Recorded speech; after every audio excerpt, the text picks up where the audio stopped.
President Trump is still defending the war with Iran. He told reporters that Americans should continue to expect higher gas prices as he feels no pressure to end the war quickly. He continued to say Iran will make a deal or lose its oil infrastructure. NBC's Alice Barr has the latest details.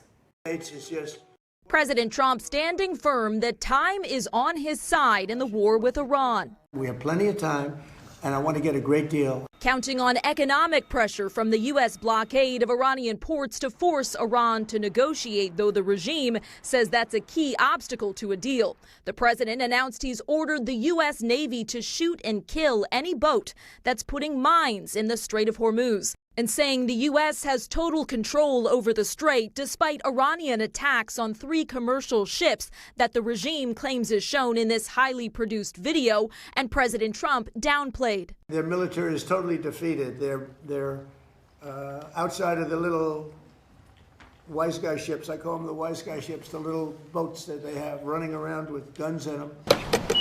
Still, the president acknowledged the turmoil may keep gas prices higher here at home. For a little while. And you know what they get for that? You know what they get for that?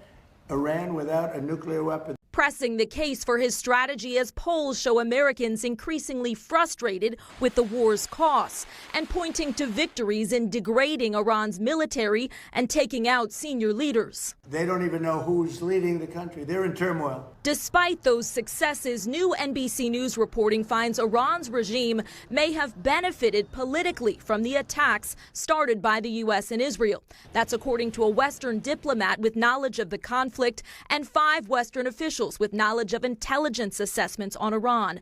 5 of the officials said the regime is more stable and slightly more hardline now than before the war. In Washington, Alice Barr, NBC News.